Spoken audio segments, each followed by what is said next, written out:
Okay, good morning again. We're now joined by our second multi-presenter panel and our third testimony of the day on Bill 207. And I'd like to welcome Sheldon Tenenbaum. I'd like to welcome Wendy Miller of the Ontario Association of Children's Aid Society. And I'd like to welcome Omar Haredi and Anna Toth of the Durham Community Legal Clinic, who always provide helpful testimony at this committee. So if I may invite the presenters to make their initial 7 minutes of submissions, followed by questions from both parties and the independent member. And Sheldon Tenenbaum, may I please invite you to begin your submissions by stating your name for the record? Sheldon Tenenbaum. Thank you. I don't have any prepared submissions or any particular agenda. I'm a lawyer in a small law firm that primarily does family law. I've been doing this for 30 years in Markham. My practice, frankly, struggles financially, but I don't refuse or turn away low-income or legally aided clients, provided they are otherwise reasonable. I love my work, meeting potential clients and listening to their experiences with the justice system and life in general. And my passion for the practice and my line of credit have carried me through my 30 years. I often say as my line of credit grows, my passion shrinks, but it's certainly something I enjoy.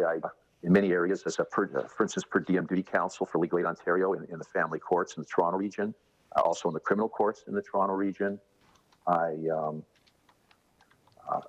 teach with Chris Bentley at the law practice program. I often attend and give seminars. I'm certainly a member of many associations. I don't speak for any of them. My opinions aren't even my own. My wife speaks for me on, but I do appreciate the opportunity to be heard by the committee, and I'd like to think that it's well-intentioned. I went on the internet. I've seen the changes that are proposed. I thought they were not enough. Let's put it that way. So less paperwork for mediators and so on are good changes, but I think that in the current situation we're in Ontario, there's a much better opportunity to make justice more accessible. And family law is a major area. And, 9 out of 10 people come in my door, it's a family law problem. And so there's a huge there is accessibility issues with clients of many types that I think can be solved or helped in a lot of ways, particularly if we can legislate internet trials, which I'm one of the few lawyers in Ontario now that have done one. And there's huge efficiencies. A judge in Sudbury could hear a Toronto case from their office. Like huge efficiencies for the taxpayer, for the litigants, and for the lawyers. So really, what I'd like to do is just make myself available for any questions that the panel has. I'm sure they've listened to some excellent presentations. Many from members that I'm familiar with, full Family Lawyers Association, et cetera, et cetera. So that's it. Thank you very much. I'd like to invite Wendy Miller of the Ontario Association of Children's Aid Societies for 7 minutes of submissions. Please begin by stating your name for the record. Thank you. Hi, thanks very much. It's Wendy Miller from the Ontario Association of Children's Aid Societies. So I'm here speaking on behalf of Ontario's 50 Children's Aid Societies and Indigenous Child Wellbeing Societies. And my comments are going to focus on Schedule 2 with respect to the Courts of Justice Act. So we have not brought comments regarding the bulk of the bill, simply this one section, Schedule 2, and in particular regarding matters that would be under the CYFSA, the Child, Youth and Family Services Act, that being child protection matters. The position of Children's Aid Societies is twofold.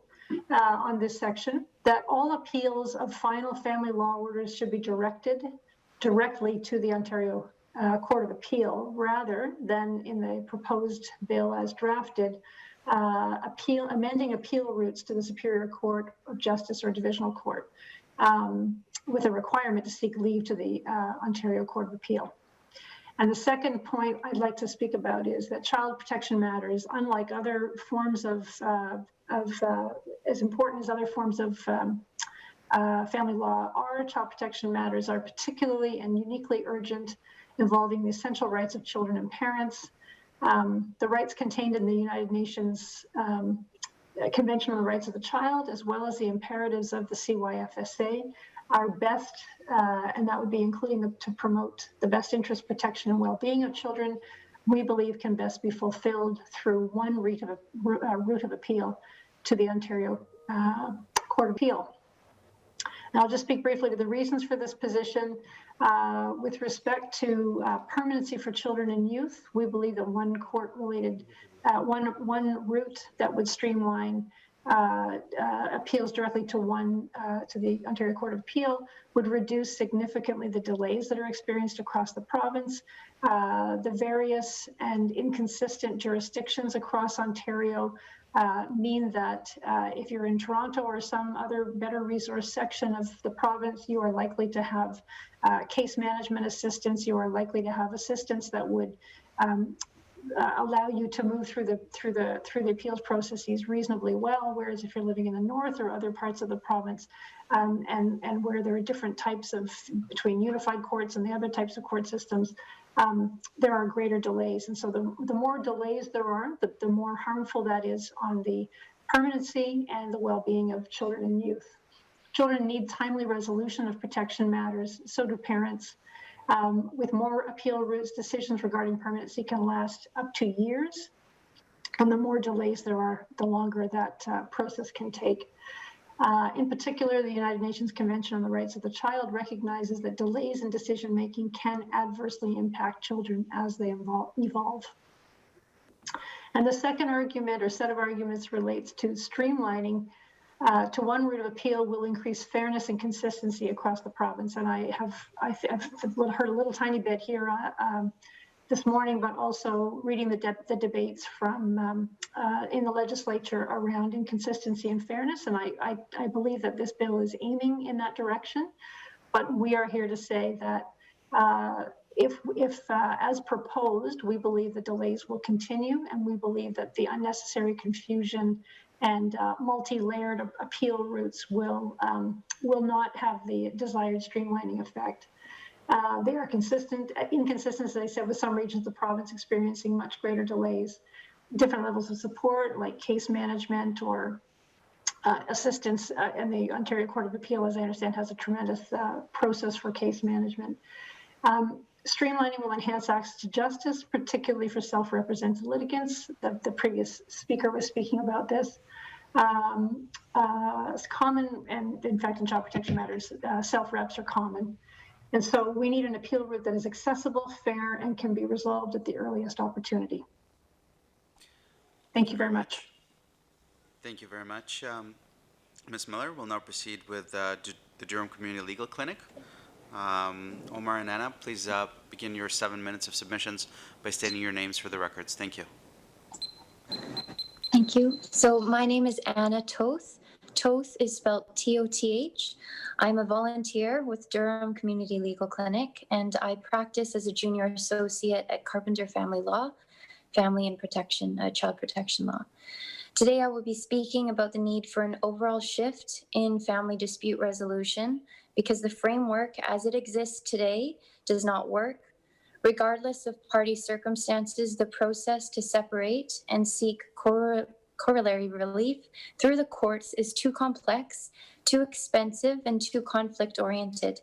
From a lawyer's perspective, it is disheartening to tell a client who is already suffering from heartbreak and uncertainty of separation that I don't know when the process is going to be over. I don't know how much it will cost. There are too many factors, particularly if the other side is highly adversarial. It is possible to stretch a case on for 3 years, 10 years more. The COVID pandemic has only increased this uncertainty. This is enough to overwhelm adults, but imagine for a moment witnessing and experiencing this from the perspective of a child. Imagine being 8 years old and learning that everything you do or say, including what you write in private emails and text messages, can be screenshotted and sent to lawyers, psychologists, social workers, judges to be analyzed and picked apart. Imagine not knowing when the scrutiny and surveillance will end. The shape and structure of family law should be designed with the best interests of the child at heart. I would argue Bill 207 reflects this priority. For example, sections 33(1), sub 1, and sub 2 of the Children's Law Reform Act establish an obligation to protect children from conflict and, where possible, resolve issues through mediation and negotiation. The importance of these sections cannot be underestimated. If enacted, I, as a lawyer, can point those sections out to my clients and say, this is what we're striving for. I can refer other lawyers who are trying to make things more adversarial and remind them of our obligation to our clients and to encourage collaboration and efficiency. Although further statutory and regulatory changes are needed to ensure proper implementation, this is a good start. ADR methods are cheaper, faster, and less invasive. They're also more flexible, so they can be customized to fit the needs of the parties involved. To an extent, there is room for emotion, compromise, creativity, empathy, all the things that are needed during a separation. The process is also cheaper. So I think there might be a possibility that more people will be able to afford legal representation if, one mediation, 2 mediations will solve the problem instead of years of litigation. And having a lawyer there will address the commonly referenced disadvantage of ADR, which is existing power dynamics can go unchecked. So if both sides have a lawyer, we can address that. Thank you. And Omar Haredeye, that's HA-REDEYE. Thank you. With 3.5 minutes remaining. I'll move quickly. New lawyers like Anna entered the field of family law knowing it is often the most important legal issue that many Ontarians will face. They are quickly confronted with the reality that family law disputes are far too complicated, far too acrimonious, and far too procedural to be resolved effectively and efficiently. They also learn that far too many lawyers define their professional interests as separate from that of the justice system and simply define the best interest of the child as the best interest of the client. At the risk of sounding like the lawyer who cried wolf, I return to this committee once again to describe an access to justice crisis. However, the crisis in family law is worse than in any other part of the justice system. As the executive director of the Durham Community Legal Clinic, I can share that we receive hundreds of phone calls a year from our residents who are desperately seeking family law assistance. Unfortunately, we do not provide family law legal advice. Yet we could not ignore these pleas entirely without at least attempting to point these people in the right directions. Consequently, we are developing a family law triage program through our Access to Justice Hub. Bill 207 makes some very important changes to the Family Law Act and the Children's Law Reform Act. These changes, in conjunction with a commitment by this government to foster, support, and fund community-based social, psychological, and financial services relevant to family law, will invariably improve our justice system. They promote greater use of alternative dispute resolution outside of court, even before family law proceedings arrive at their doorstep of justice. These changes also introduce necessary definitions of family law violence to properly recognize that power imbalances and coercive control can come in many different forms. Our justice system and society at large have a very strong public interest in preventing this behavior and ensuring that bad conduct is not inadvertently rewarded in the litigation process. Bill 207 is not simply an attempt to mirror the federal amendments to the Divorce Act, which come into effect next year. The constitutional responsibility for the operation of the courts is with the province. It is therefore the province's responsibility to make the necessary changes to the operation of our family law system to make it more effective, efficient, and accountable. The Durham Community Legal Clinic supports the amendments found in Bill 207 and encourages the members of the committee to provide their support to these changes as well. It is very rare for me to arrive at this committee and provide my unqualified support to any bill, and so the fact that I am taking this position here, I think, will please, I hope, the members of the committee, but also perhaps surprise the chair as well as the PA, who I see are in attendance in person in the amethyst room. I'll leave the remainder of the time for questions. Thank you. Thank you, sir. We'll now go back to the government for 7.5 minutes of questions. MEP Tangri. Well, thank you. And I want to thank all of the presenters for coming and joining us today and to give us your views. And my question, first question actually is to Ms. Miller. I do want to thank the Ontario Children's Aid Societies for the great and very difficult work that you have to do. I've spent quite a bit of time with our Peel Children's Aid Society, asking for their input on a variety of issues. But as you know, our government's proposing changes to Ontario's family laws so that they can become a little bit more consistent with recent revisions to the Federal Divorce Act, such as changing terminology like custody to decision-making responsibility, access to parenting time, or contact to decrease conflict in family law matters.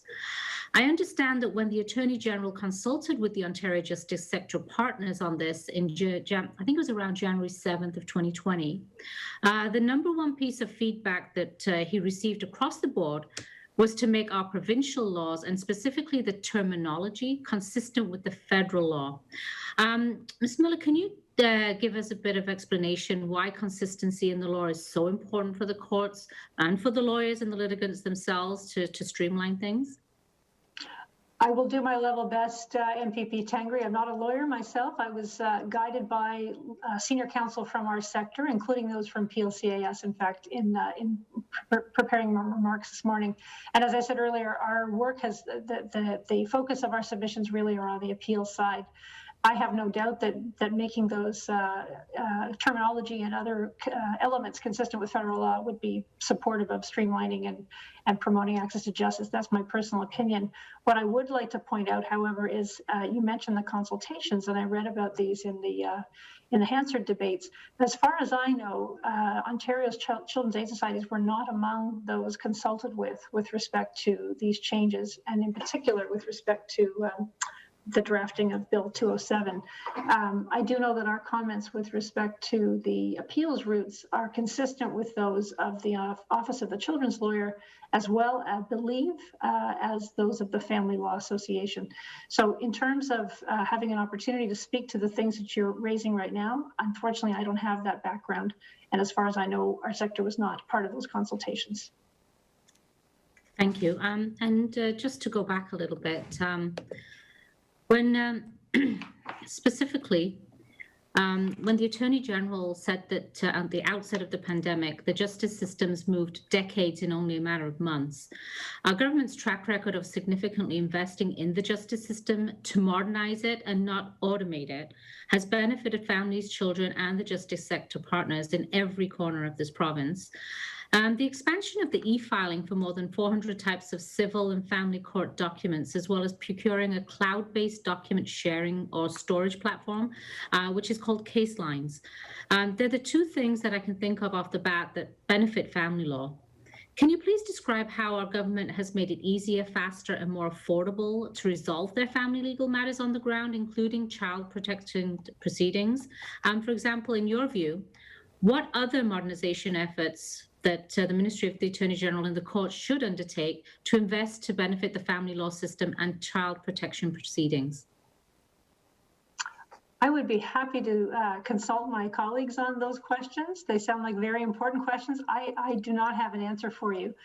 The only thing I can say in terms of the last point of your question with respect to innovations or additions that could be made, I do know that there was some discussion this morning around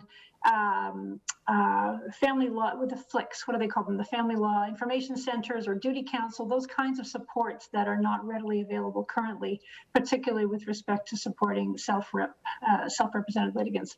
So that's probably the best I could answer right now. Those sound like very important questions, and I would be happy to provide follow-up comments if such a thing were available. Thank you. How much time do I have, Chair? 3 minutes. I'm just going to pass it on to Mr. Tenenbaum. Just based on some of the comments that you have made, I just wanted to ask if you have participated to the Federal Divorce Act consultations. Were you asked to participate in that, or did you present to them before their changes? No, I didn't. You didn't. So I'm just going to pass on to Durham Legal Clinic to ask you the same question. Did you participate in that consultation?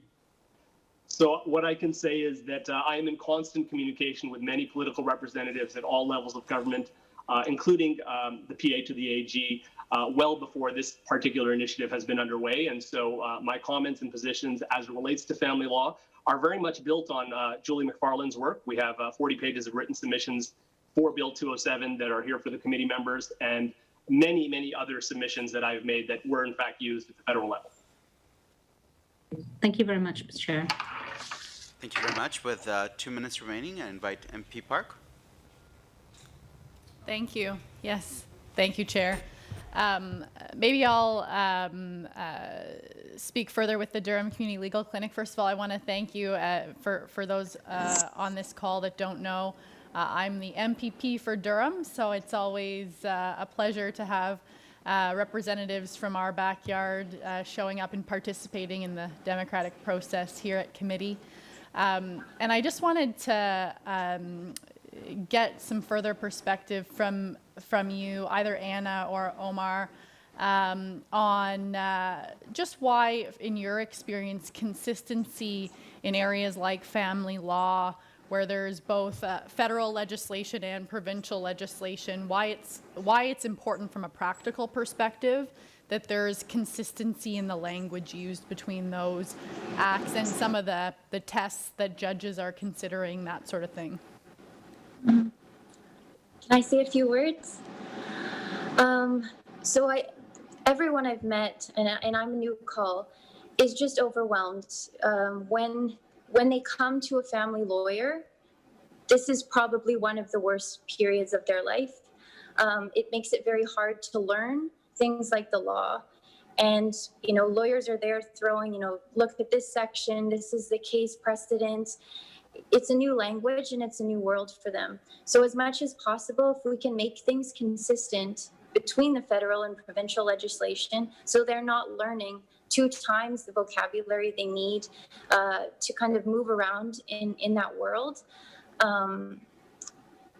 I think, like we tell our clients, when you're in front of a judge, you have to make sure you're calm, even if you're angry and you're heartbroken.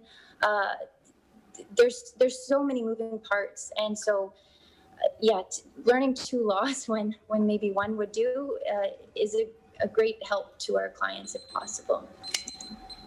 Excellent. And Chair, do I have a bit more time? Unfortunately not. Okay. We'll now move back to Thank the you. opposition for 7.5 minutes of questions. MVP Taylor. Thank you very much. And thank you to all of our presenters who have joined us today and taken the time to come and talk about Bill 207. I'm going to direct my first questions to Wendy. It's always nice to see you, Wendy, and thank you for your participation in this. I have to say, I was discouraged to hear that you were not consulted on this legislation, particularly in the appeals process, which affects your families directly. I've heard we have a submission from the Ontario Association of Child Protection Lawyers, and they have great concerns of the changes to the appeal process and how that will affect our most vulnerable families when it comes to child protection cases. Would you like to just maybe highlight again some of the issues that you see when it comes to the appeal process and the access to justice for families? Right. So as I understand it, the kind of complex number of levels of appeals routes that exist across the province make it so that it's inconsistent. If you live in the north, it's different than if you live in Toronto. How quickly you can get to the Court of Appeal as a final place for a decision really matters on where you live. So there's a bit of a postal code lottery there. And ultimately why it matters is that the permanency and the well-being of children is delayed. The longer it's delayed, the more harmful it is on children, full stop. Yes, thank you. So do you think the changes that the government's bringing forward will help families be able to navigate the system better?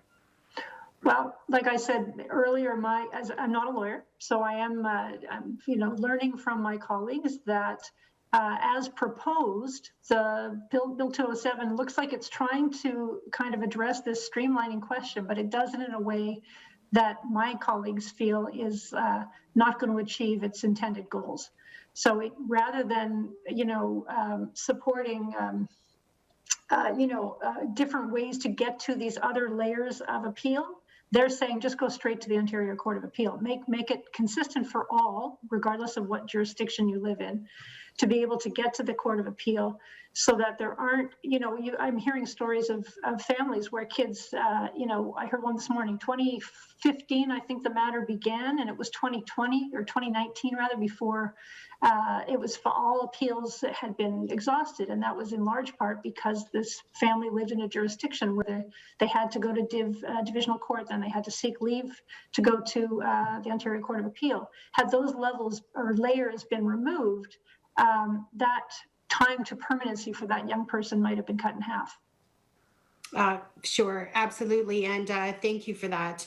Access to justice is definitely something that has been highlighted as we have continued to debate this bill, and as we have heard from members folks who have come to be deputations in front of us today. I'll go to the Durham Legal Clinic.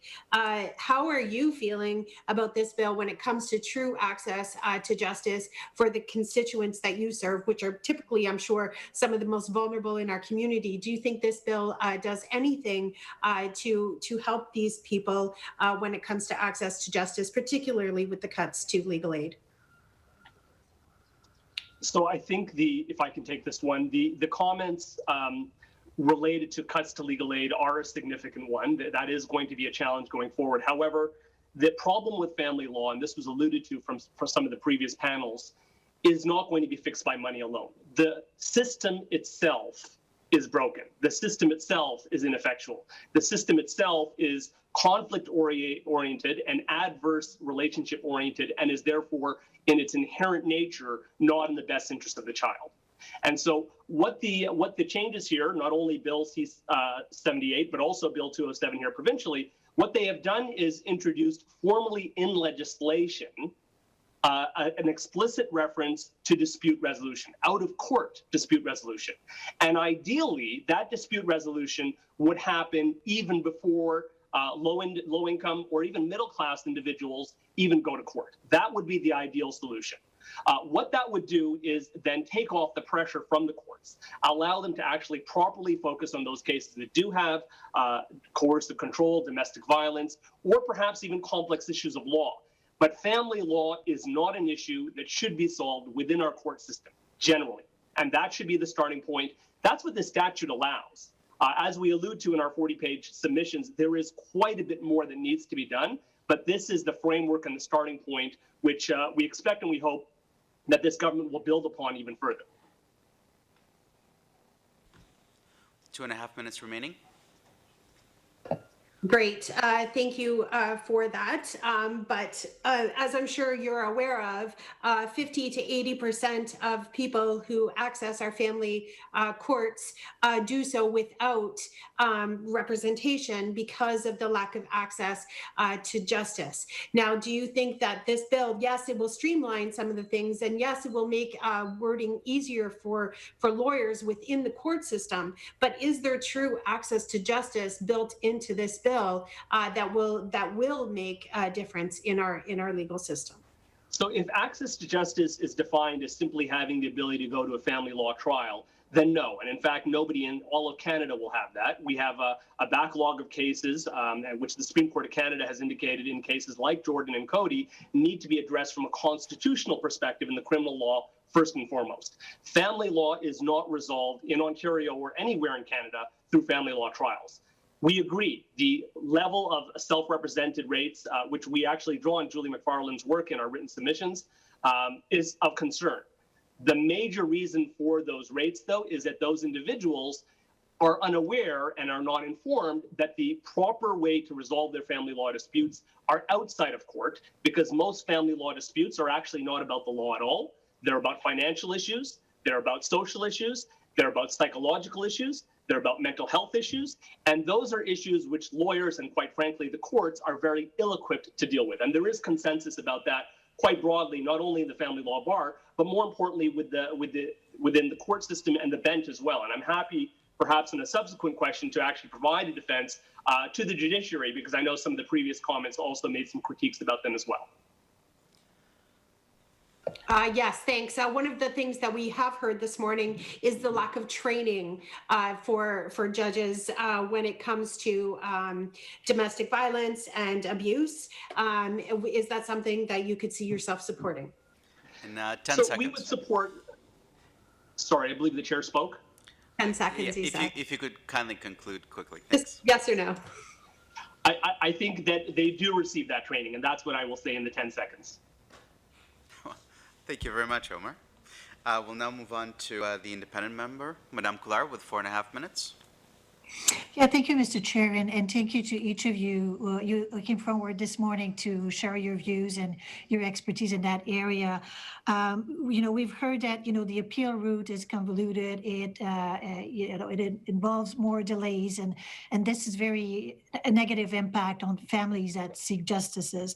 With the court process being something that's very costly, with the long delays and the conflict-oriented process that has, of course, creates a great deal of stress on spouses and also on children. Do you believe that we need better support in terms of alternative dispute resolution, and more specifically, having mediators that have training to recognize signs of family violence, and also other professionals that can assist with all the other, social aspect that, Omar mentioned. So, I'd like to hear you on that. Omar, maybe you want to start. Sure, happy to speak to that further. Without question, as I mentioned, family law disputes are primarily not about the law at all. And so if the focus and the steps going forward is on out-of-court dispute resolution, which I very much hope it will be, that may require further steps, for example, by the Law Society. So Julie McFarland spoke about the new family law license that's currently underway under development by the Law Society. And so those paralegals, for example, will come from social work backgrounds or mental health backgrounds and have skill sets that, quite frankly, lawyers, including family lawyers, just do not have. And so in Appendix A of our written submissions, we actually provide a schematic of what our family law triage program looks like. And it very much does rely very heavily on non-lawyers who are providing social services. And so, yes, there is a need for adequate funding and adequate support by this government for those social services. And without question, we would want to have mediators and arbitrators who have very extensive backgrounds in family law violence as it is defined in the statute. And I think that's what really is the amazing part about Bill 207, as well as the federal legislation, is that it is introducing a definition into the statute itself, whereas previously we only had this in the common law. When we have self-represented individuals going to court, they cannot be easily expected to go and identify what those definitions, those expansive definitions of family law violence are in the common law. Having it in the statute allows them to understand that family law violence is actually more than just violence. It's coercive control. It is about power imbalances. And here's the most important part. Having that definition in the statute itself and tying it into the best interest of the child, it empowers and enables the judiciary to actually provide negative consequences to individuals who are engaging in that type of conduct. And so there is an opportunity here for the court system to actually have a meaningful effect when it actually comes to family law violence issues if, of course, the family law rules are perhaps modified and the judiciary in their independence actually take up that challenge to address this very pervasive and troubling problem. Thank you. Anna, did you want to weigh in on this and add your views? Oh, I agree with everything that Omar said. I know that among my friends that have graduated among similar times, there is that goal to become accredited as a mediator and to get involved and give back, as that third neutral party. I think as that becomes popular among lawyers, to be providing that service to people instead of advocating for one side and maybe contributing to conflict. I think those are resources that self-represented litigants could then make use of. Yeah. Do I have a little bit more time, Mr. Chair? 20 seconds, Madame Kulov. Okay, maybe next round we'll be able to elaborate a little bit more on that. But going back to people being accredited as mediator, I am one. I don't think I'm qualified to detect family violence signs if I was to conduct a mediation. Do you believe in training for mediators? Yes, you do. Okay. Yes, I agree. Yeah. I apologize and thank you. We're now back to the government for 7.5 minutes. MPP Kuzanova. Yes, good afternoon, everyone, or good morning still.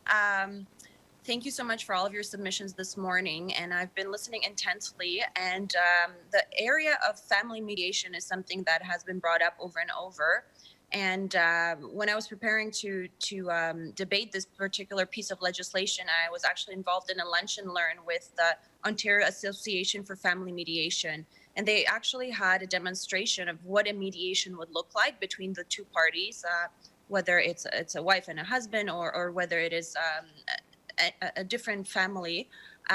They did a little presentation of what that would look like. And my reaction was that it's a much gentler approach. It's a less acrimonious approach than going into the court. It reminded me of my own family situation. My parents are divorced. I don't remember which route of mediation they chose, but I remember how much it impacted me as a child back then. And so can you, back to Omar and Anna, can you touch a little bit more on the topic of family mediation and why it is so important to encourage that, especially given the fact that so many people in the judicial system today choose to be self-represented. And so, you talked about the backlog in the courts, and you talked about the fact that family law matters should be actually taken out of the courts and use alternative approaches. So can you talk a little bit more about family mediation and the benefits? So what I would start out with by saying is that people don't choose to be self-represented. And that, again, is borne out by Julie McFarland's work. They often retain a lawyer because they think that's what they have to do. And then their financial resources are completely exhausted. They spend all their money on a lawyer. And so that means that's money and resources that could have been spent on the child if there's a child involved, but can no longer be spent on a child. And that's for both parents. So you're actually losing that money, the assets that both family members would have had to actually support that child. But what's more important, perhaps, is to describe what actually happens in the family law litigation process. Even though we exist in a no-fault jurisdiction, that's important, and it's been that way since the 70s, it's not uncommon for family law litigants to make very volatile accusations about the other party, especially as it relates to infidelity and things like that, which have very little, if not no bearing at all on the actual legal merits of the case. And they wouldn't know any better because they don't have legal representation. And so because of this process being adversely oriented in that manner, they are now stuck with a lifetime, or at least the child's lifetime, of an adverse relationship where you say really, really horrible things that don't help you at all in law, and that person is never going to forget that, and you just do the same thing in return. And so it is actually, and again, there's consensus on this, the family law court system, and this is the family law bar will say this, is not the ideal place for resolving these disputes. The family law judges will say the same thing. They're just not able to appear before the committee given their role. And so it is important as members of the bar for us to convey that message to the committee, but also to society at large, that we need to emphasize and make out-of-court dispute resolution, especially, as I said, before even the family law conflict begins in the court as the primary basis for dispute resolution in Ontario. And I think Bill 207, as I mentioned, is the first step in that direction. Thank you very much, and thank you for recognizing that. And I wanted to shift gear and talk a little bit about the Dispute Resolution Officer Program. As you know, with this bill, our Attorney General has introduced 2 more locations, that being Kitchener and Welland. So can you talk a little bit about your experience working with the Dispute Resolution Officer Program, and would this program be beneficial to expand even further to other cities? So I would say yes, but I haven't done much DRO work in the past year or two. I'm going to pass it on to Anna, perhaps. Yes, so I received mentorship from lawyer Jeff Carpenter, and so he is registered to help with dispute resolution office.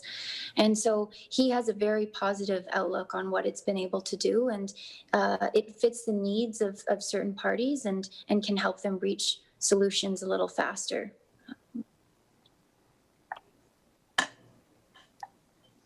Thank you.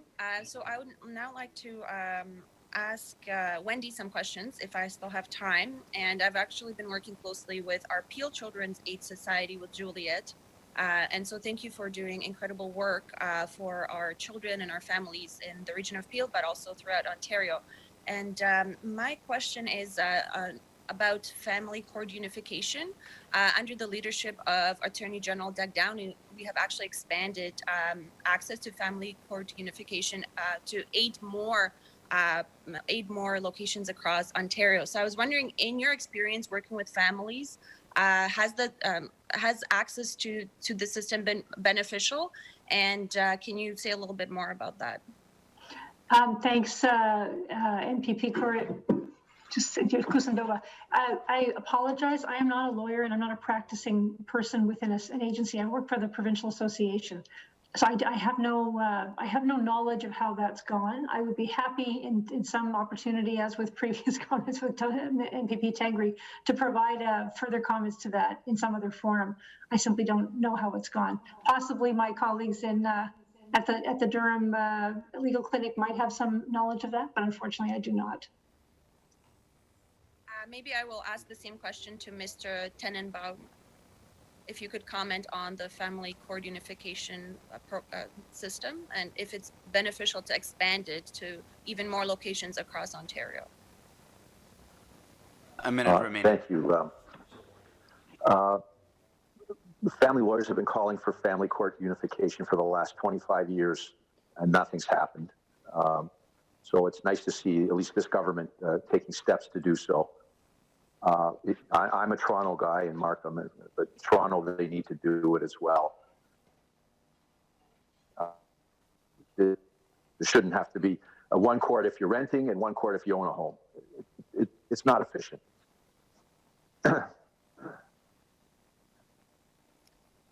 Thank you. Seconds remaining, Ms. Kusanova. How many? Sorry? 30 seconds. 30 seconds. Well, with that, I just would like to thank you all for your presentation today. In our experience, we have learned that family law is something very complex and convoluted. So anything that we can do to make it easier, more efficient, and more affordable for families to access, that's what our government is all about. And that's what Bill 207 is about. So thank you so much for your time this morning.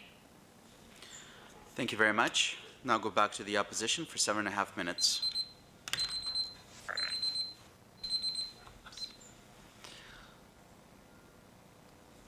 MPP Yes, Singh. hello. MPP Singh. Thank you.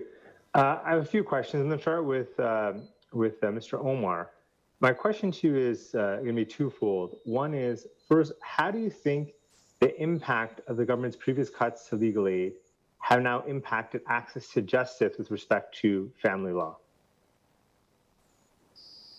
Well, I think that the easy answer to that, of course, is going to be that any cuts are going to reduce service. But as we've heard consistently from multiple presenters today alone, the solution to family law is not going to be through legal aid. Legal aid itself says that it is not going to be the solution to family law. In fact, the majority of the self-represented litigants that we find before the courts would never have been eligible for legal aid certificates to begin with. So, it's nice to receive additional funds to do good work, but what we have been calling, many of us in the legal profession, is for systemic changes, procedural changes, and a true access to justice, which is only going to happen outside of the court setting, allowing, as I've mentioned, courts to properly focus on the complex issues and the domestic violence cases that properly belong before them. What kind of area, like how can we, you described what is true access to justice. What could government do to, in your opinion, to provide and implement true access to justice with respect to family law?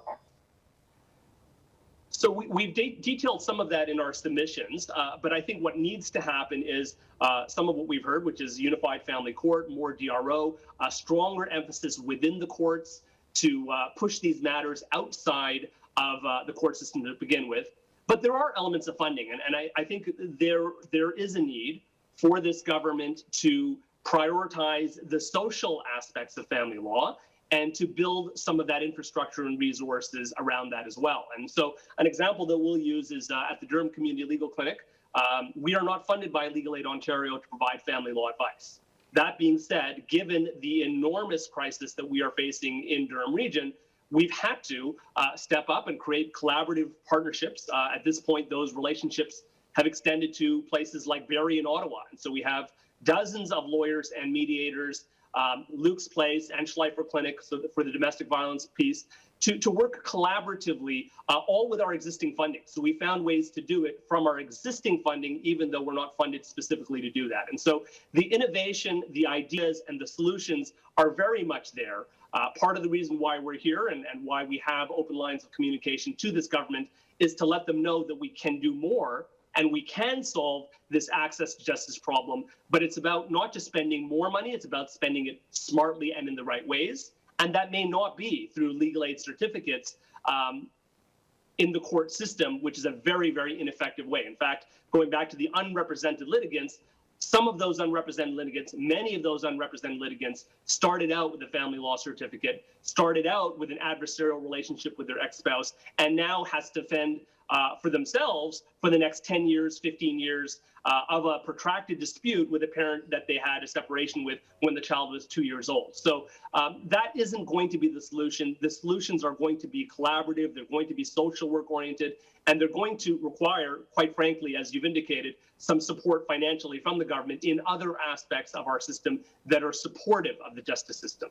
What other aspects, what would those other aspects be? Like you're alluding towards these systemic or social areas. What have you outlined as areas to invest in? Anna wants to jump in there, so I'll pass it on to her.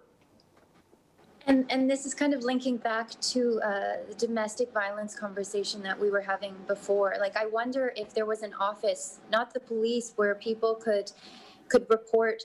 Like, a lot of people are reluctant to charge their spouse with violence, especially if it isn't physical. But if there was an office they could call and say, that there's no risk, anything will happen, but we can develop a record for you and create evidence when things happen, be it financial, emotional, psychological. I think that would be a service that people maybe in abusive relationships could benefit from. Sorry, that was my point. I'm going to switch my questions over to Wendy right now. Wendy, what are your? I know you're not a lawyer and you're not, someone who's can't comment in that area in that respect. But what have your experiences been with respect to the systemic issues that can be addressed through funding from the government to help create more access to justice, or just instead of using this term access to justice, to create more equity with respect to people interacting with the family law system? Thanks for the question. Yeah, I mean, I would like to piggyback on what Omar and Anna have spoken of. Not only do the resources need to be up front in terms of any involvement with disputes, they actually have to be way upstream in terms of social determinants of child protection, which are not unlike the social determinants of health. And so we know that we are undergoing a child welfare redesign process right now. Our sector is in its current phase of transformation. And this government has acknowledged the need and has been quite supportive of the idea of upfront services, early interventions, and preventive kinds of services. And we know that children's aid societies are kind of like the emergency room of social services. When all other systems and supports have failed, that's when child protection has traditionally been invoked and been involved. It doesn't need to be that way going forward. We have a lot to offer at the front end of prevention as well. And so I would say resources at any given point in a community that has few resources, where a Children's Aid Society may be the one place that families are able to avail themselves of supports, that's probably not a great system. Mental health supports for children and for parents, domestic violence services, addictions and mental health together services are not available everywhere in the province. And that's really where those are the high drivers of child protection need. And I would say they're probably related directly to the need for supports through family law circumstances as well. So it's fair to say that government's cuts to mental health or lack of funding to our schools and oversized classrooms, all these determinants would negatively impact people's ability to access justice in Ontario. Wendy, would you agree with that comment? Yeah, I would agree with it. And I also think there's lots of literature that speaks to this. It's not just my opinion. I think there's lots that's been researched and written on how those types of services in their absence or in their presence impact people's access to everything that relates to a quality of life, a good quality of life. It's fair to say that these issues are being exacerbated by COVID right now, and that by not funding these specific areas of people who fall through the gaps of CERB or who are unable to access small business funding, all these determinants are going to result in further lack of access to justice for anyone who interacts in any area of the justice system. Is that fair to say? Briefly, please. If you're speaking to me, then I think there's a general trajectory there that you're painting that probably I would agree with, yes. Thank you very much. We'll now move to conclude with 4.5 minutes by the independents. Madame Coulard. Yeah, thank you again. Well, I think we can all agree that Bill 207 is moving in the right directions and improving, family law justice. I'd like to hear you about maybe the missed opportunities. These public hearings are very important for our democratic process to review what the bill is changing. And then, next week we'll have a clause-by-clause review that will presumably provide some opportunity maybe to improve and address some of the issues that are not addressed. So, what is your view? And I can start with Mr. Tenenbaum, and maybe you can let me know what are those changes that would improve Bill 207 to address the problem in our societies that we see today. Mr. Tenenbaum. Well, I think that these changes will happen, hopefully, because of government, not in spite of government. There's incredible efficiencies that can be had here. Again, there's always a shortage of judges.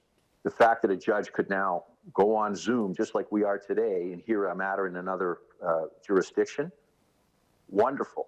I always have to turn away clients from Hamilton or from Penetanguishene with legal aid certificates. I can't take those. They don't pay me legal aid to fly out there. If I can have the hearings on Zoom, I can take clients like that.